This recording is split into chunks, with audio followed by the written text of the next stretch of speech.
Okay, so hello to everyone. We are very happy to see you again for this first Englobalies webinar of the year 2021. And thanks a lot for attending this webinar. My name is Jean-Benoît Monet. I'm the Vice President of Englobally and Managing Partner at Orcom H3P in France. I'm accompanied by Youssef Ben Ali, partner at Orcom H3P in the United Kingdom, who will be the speaker today. On behalf of Englobally, we wish you a great year 2021, full of surprises, rebounds, and success in all your projects. First of all, a few words about Englobally. For more than 20 years, Englobally has worked together as an association of independent firms. We are a team without borders. We support entrepreneurs all over the world with a global reach and a local knowledge in accounting, tax, financial advisory, and HR support. Today, the world is facing a huge economic crisis due to the COVID-19. Each geographical area is impacted in a significant way. Beyond this economic crisis, the beginning of 2021 is also marked by a major event in Europe, the Brexit. With Youssef Ben Ali, my partner, we have chosen today to present you the main consequences of Brexit in terms of VAT, customs, and immigration rules. So before giving the floor to Youssef, I would like to remind you that you have the possibility to ask us questions in the chat room, which we will try to answer at the end of the presentation. You also have the possibility to leave us your contact information and ask us your question in a form that will be sent to you at the end of the webinar. This will allow us to contact you and provide you a customized answer. I wish you a good webinar. Thank you, Jean-Benoît, for the introduction, and thank you all for taking the time to attend this webinar in such a busy period. We know January is quite busy for everyone. So as Jean-Benoît mentioned, we have, it's quite a difficult period because we have too many things at the same time. We have the COVID, and we have the Brexit that has significant consequences on all of us. So the aim of this presentation is just to share with you some of the impacts of the Brexit for the cross-border trade. As you all know, the UK left the EU on the 31st of January 2020, with a transition period lasting until the 31st of December of the same year, and a last-minute trade agreement reached 1 week before the deadline on the 24th of December 2020. Of course, the UK exit will have and has strong consequences on the trade and the movement of the people in Europe and globally. And here it is very important to stress the word globally, because the impact is only between the EU and the UK. If we take the example of a Japanese, American, or African company that they use the UK as a platform for their EU market, well, they have consequences that they need to face. And the similar company who has a subsidiary in Germany, Netherlands, or France, to attract or to go to the EU market, including the UK before the Brexit, will now need to face also the consequences of the Brexit, for at least for the UK market. So the impact, it is global, and it's not only for the EU and the UK. So for this presentation, we will focus on the impact of the Brexit on cross-border transactions from the VAT, custom duties, and immigration perspective. I should stress that the impact is much wider than that.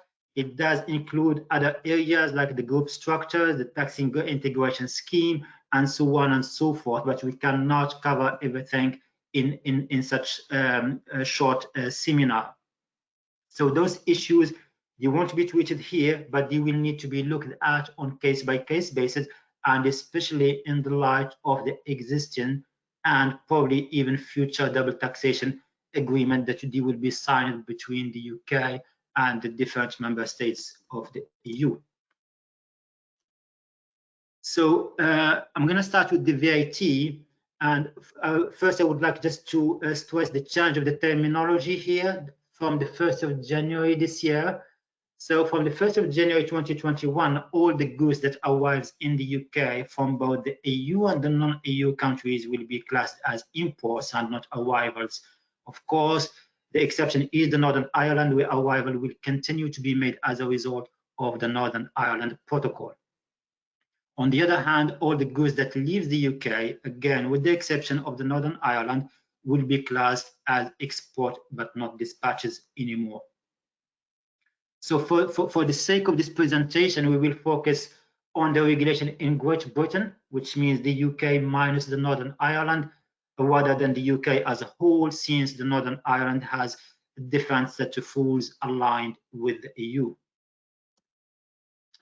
So the postponed VAT accounting, so what's that? So from the 1st of January, we need to just understand something, that from the 1st of January, companies importing and exporting to and from the UK will need to apply for VAT and EUA number in the UK.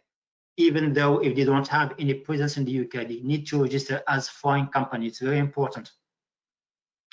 So all the imports, doesn't matter if they came from the EU or non-EU countries, will be treated the same with the VAT and the duty payable when the goods arrive in Great Britain. So in other words, the VAT and the customs, they will be payable at the customs. The VAT registered importer can adopt what we call the postponed VAT accounting. This means that your clients who are VAT registered will not need to pay the VAT when the goods arrive to the ports. Instead of that, they will need to account for it on their quarterly VAT returns. The system will be fairly similar to the reverse charge. So basically, you will need to account for the input tax and the output tax for the same amount, and therefore the effective rate will be 0. And this is a really good news because it gives a really good cash flow boost for the VAT registered companies. However, we should keep in mind that the importers who choose not to register for a UK VAT, they will still have to pay the VAT on the goods when they arrive to the UK, and they will not, in any case, have a right to claim back that VAT. So basically, they will take 20% extra cost on their goods. And now moving to the Interstate and the EC sales list. So the Interstate returns for the companies who were required to submit Interstate dispatch declaration in relation to the goods sold to VAT registered customers in other EU countries are no longer required to do so. So basically, they won't need to file those forms or those returns anymore from the year 2021 and beyond. However, for the Interstate arrivals declaration, they will need to keep filing those until at the least the end of the year 2021 and possibly longer.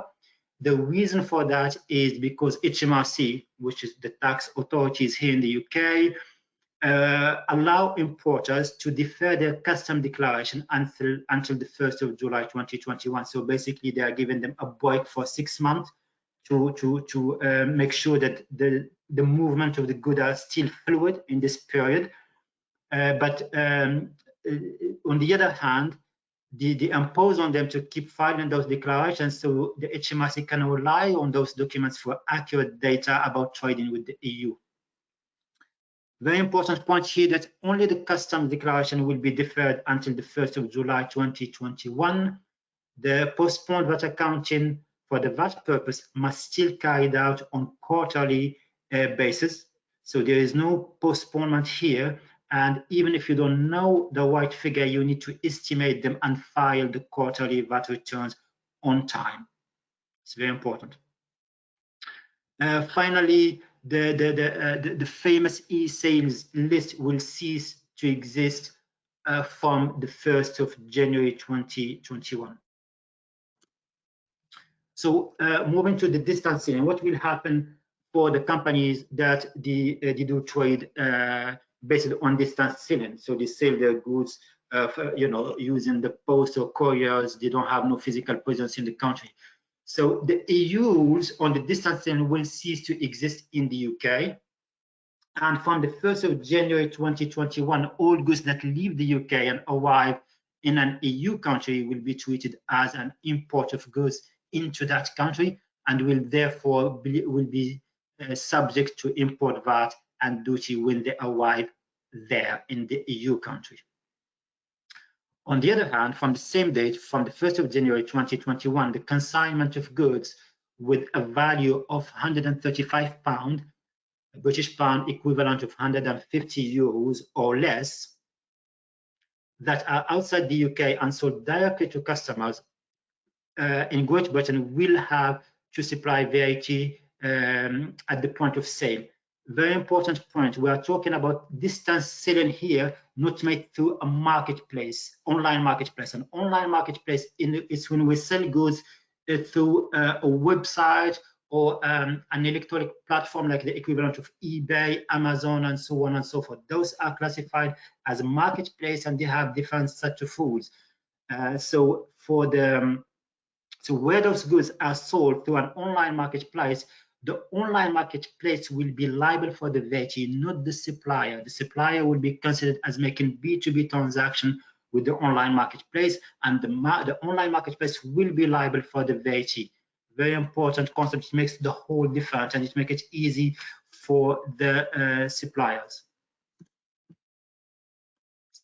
So what about the VAT or the VAT on the digital services? So the UK businesses making supplies of digital services to customers outside the UK are not liable for UK VAT. This is very important. So if you export digital services, you are not liable to pay the VAT in the UK. And for those same businesses who are supplying digital services to customers in the EU, they must either, one, register for what we call non-union VAT MOS scheme. MOS stands for Mini One-Stop Shop in the EU members. So this is a scheme that allows them to register in one place and file the VAT for all their sales in the EU member states. Or the second option, which is obviously more complex, is to register for the VAT in each EU member state where they supply the digital services to customers. On the other hand, the overseas businesses making supply of digital services to UK customers, so the EU companies who are selling digital services to UK customers, those suppliers are liable for UK VAT and therefore they must register for UK VAT. It is not an option, it's an obligation. So now I'm going to move to another chapter, which is the custom and the borders.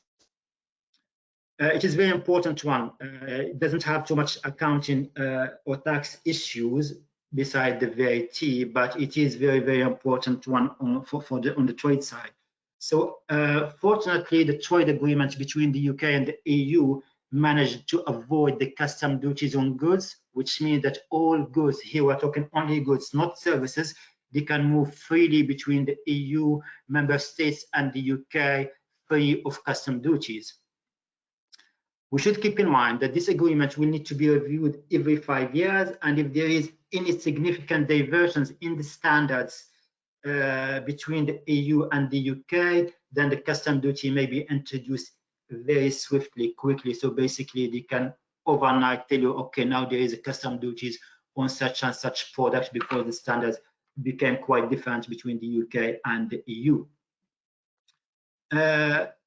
Unfortunately, the agreement didn't manage to avoid the borders. So yes, we do not have to pay custom duties, but the borders are still there and they need to be managed. And this is the most complex part in that process.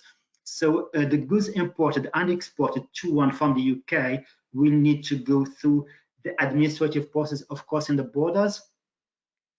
And here, I mean, our first experience that there were a lot of issues. We have clients, in France and even here in the UK that they're complaining that they can't get their goods on time, they don't cross the borders, they paid their logistic company, but still the goods are not coming on time.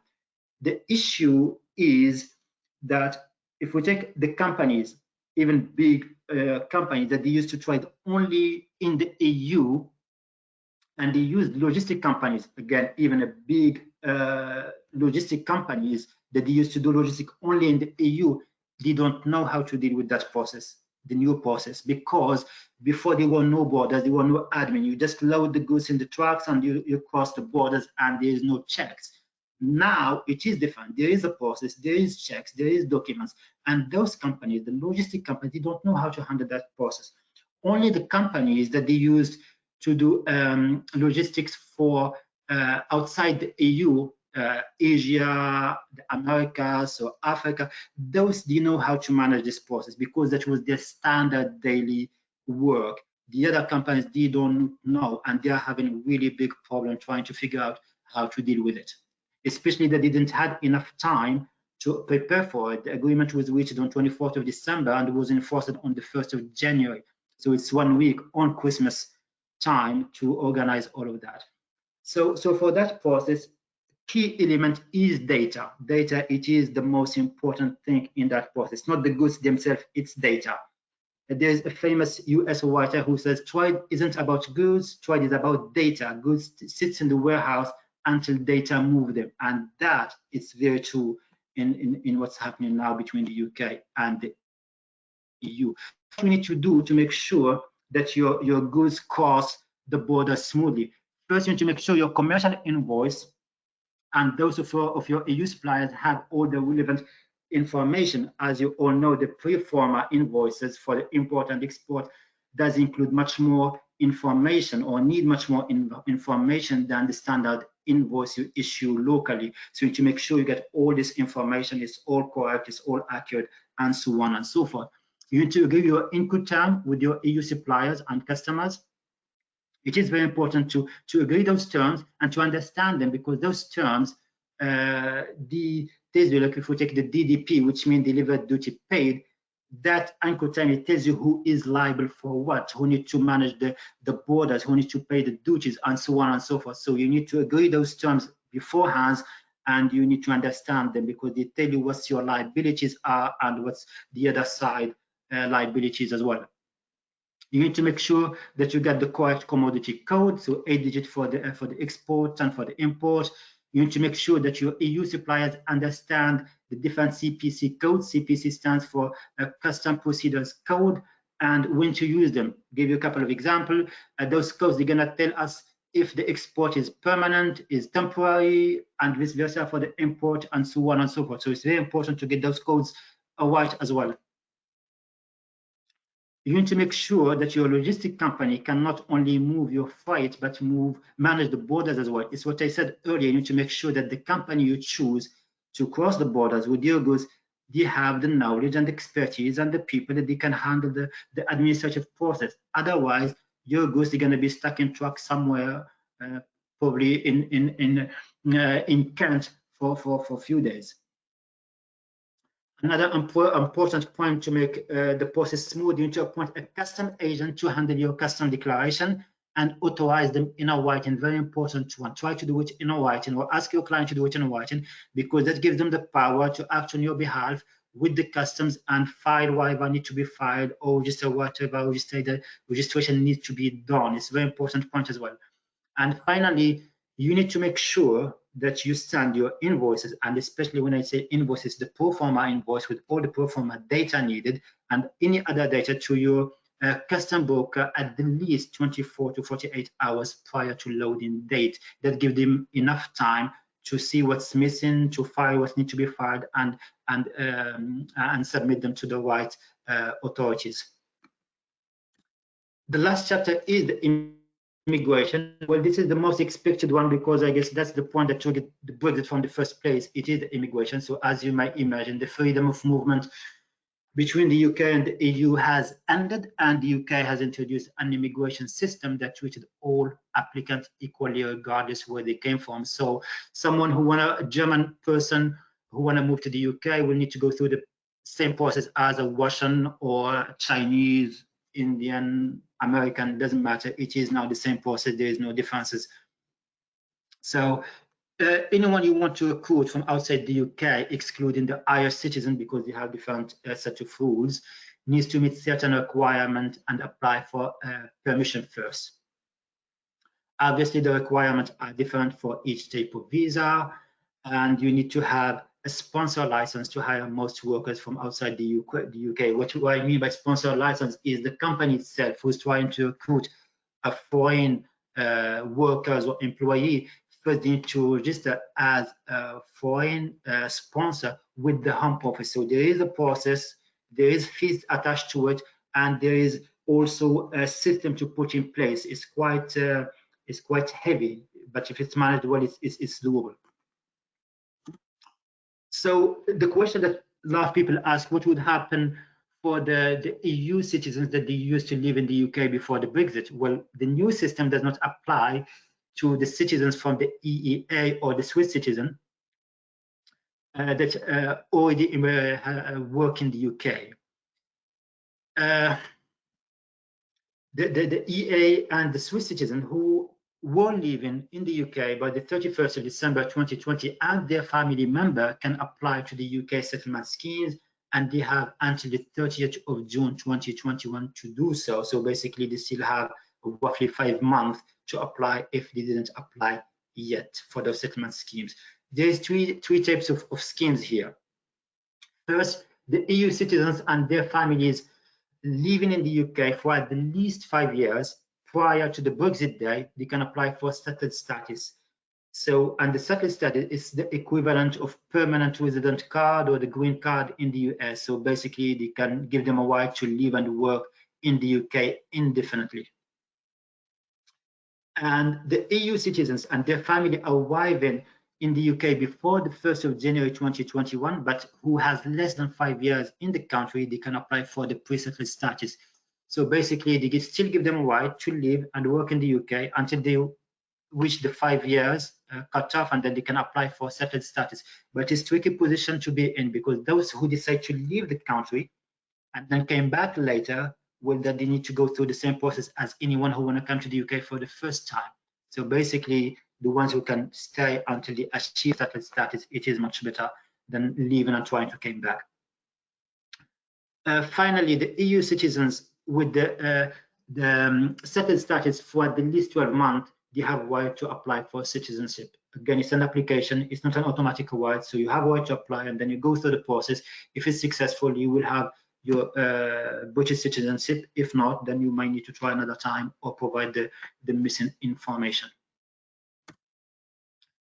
So what happens if you want to recruit a skilled worker, foreign skilled worker? So anyone you recruit from outside the UK for skilled worker route, you need to demonstrate that, one, they have a job offer from a home office licensed sponsor. Again, the company that need to offer the job need to have the licensed sponsor with the home office. So they need to go through the process, they need to apply, and they need to pay the fees before hiring any foreign worker.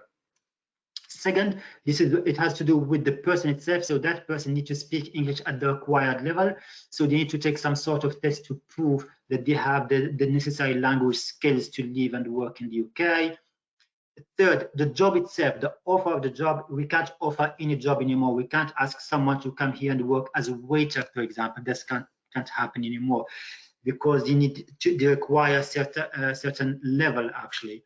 And for the skilled worker, we talk about RQF3, which regulated qualification framework 3, which means it's above an A level. And A level is something like the high school diploma in the US, and probably the baccalaureate in countries like Belgium, France, French-speaking nations. So it's not a really high degree, but still you need to have at the least this level of qualification to be able to move to the UK and work in the UK. The third point, it has to do with the pay. So they need to be paid at the least £25,600 or the market rate for the job you are offering, and whichever is higher. So the minimum is £25,600, but if the ongoing rate is higher than that, then you need to pay them the market rate. The other scheme is the movement of the staff intercompany. So if you have people that you work at your headquarters and you want them to lead your British office, for example, there is a route for that. So to transfer a worker from a part of your business overseas to work in the UK, the company can apply for the intercompany transfer route. So worker transferring to the UK will need to first be sponsored as an intercompany transfer by the home office licensed sponsor. The same thing as we said before, the company itself needs to be registered with the home office to be able to sponsor foreign workers. Second, it has to do with the person itself. So they need to have at least 12-month experience working for a business overseas, linked by ownership to the UK business they will work for. So in other words, they need to be working for you for at least 12 months, either at the headquarters or other branches or subsidiary outside the UK before you can transfer them to the UK. Third point, it has to do with the qualification. So the undertaking all at the required skill level. Here we are talking about graduate level equivalent. So the person or the job offer need to acquire someone who has a graduate level or equivalent. And equivalent is, I guess, should be something like the bachelor degree, master one in Europe. So that's the minimum. If it's below that, then they cannot qualify for such transfer or such route. The last point, it has to do with the pay. So you need to pay them at least 41,500 English pound, or the market rate for that job, whichever is higher again. So the minimum is 41,500. But if the market rate is higher than that, then you need to pay them the market rate necessarily in order to apply for the immigration.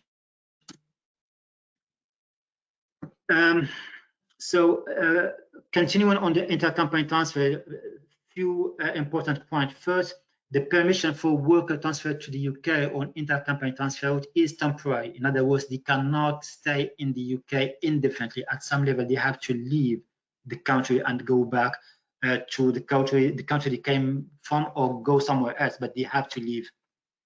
So second point, also very important, the worker can be assigned to the UK multiple times, so you can send them, go back to the headquarters, then be sent again to the UK. There's no limit on the number of times.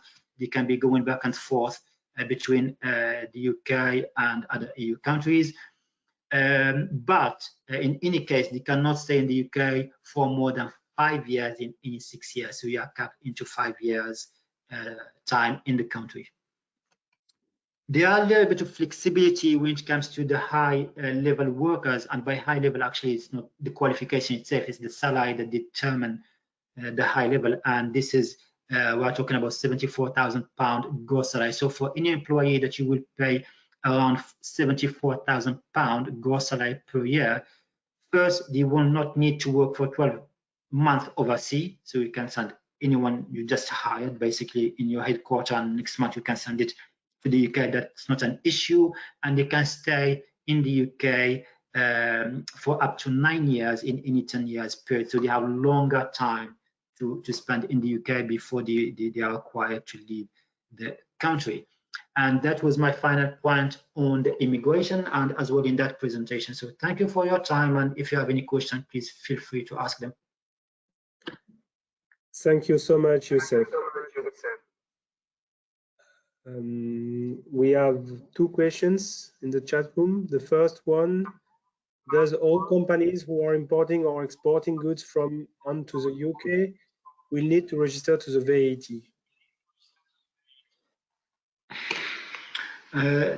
Thank you, Jean-Benoit. Well, it's a tricky one, because basically no, they don't have to register for the VAT, but they have to request an EUA number. So this is very important. EUA stands for Economic Operator Registration and Identification Number. So this is they need to have that number, otherwise they cannot import, export to the UK. The VAT, it's not necessarily required. It depends on case by case, but it's highly recommended, because if you are registered for the VAT, or if you register for the VAT, it means it's neutral when it comes to your cost. You know, you're gonna just reverse charge it between brackets, because it's called postponed accounting now, and you know the effective rate is 0. For those who decide not to register for the VAT for whatever reason, well, they just need to accept that they will pay 20% on all the goods at the customs that they wouldn't claim back. And when we say 20% on the goods, we are not speaking only about the value of the good themselves.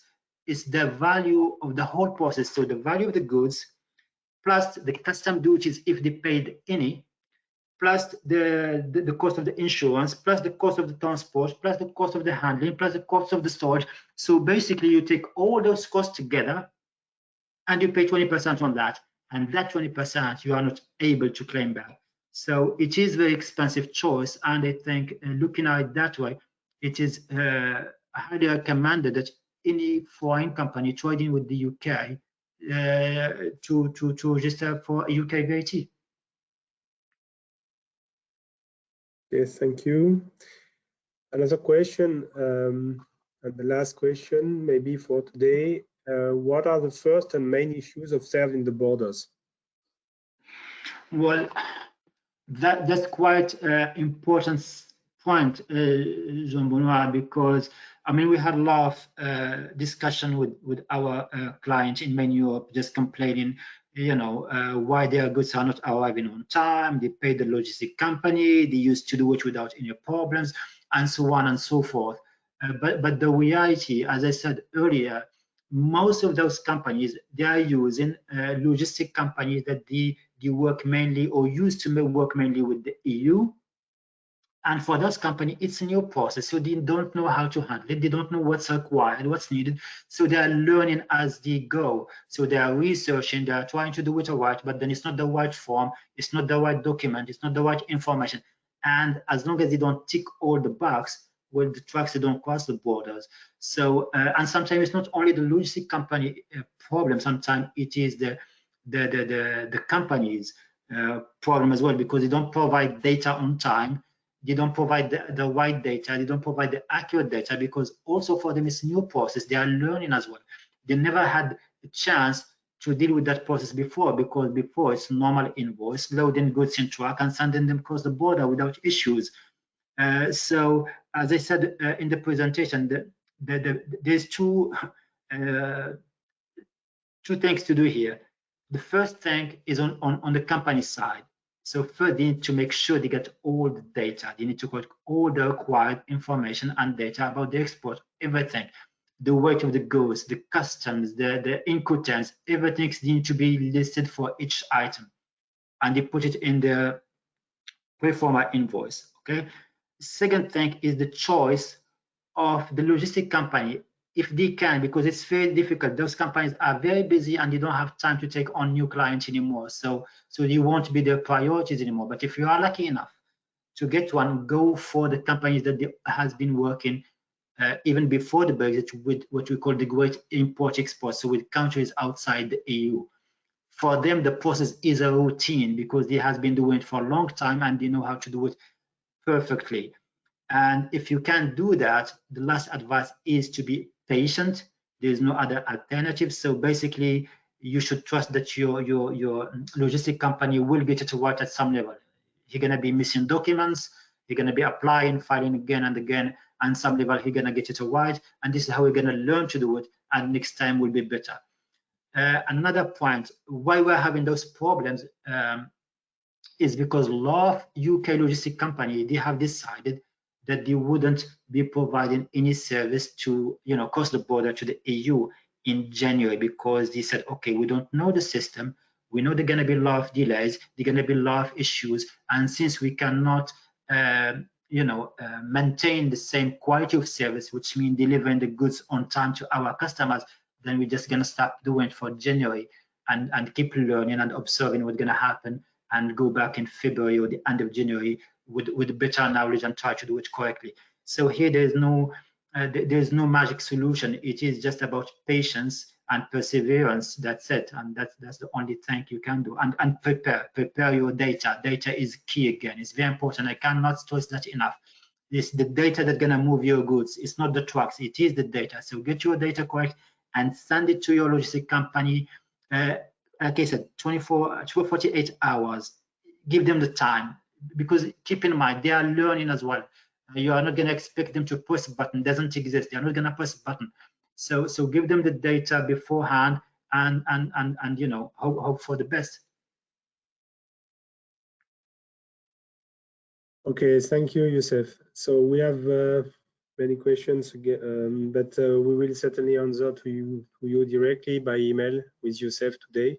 And because I want to respect the timing of the webinar for everybody. So before closing this webinar, thanks a lot again to all of you for attending this webinar. Again, we wish you a happy new year, and we hope to see you all of you very soon, and we wish you a very good day.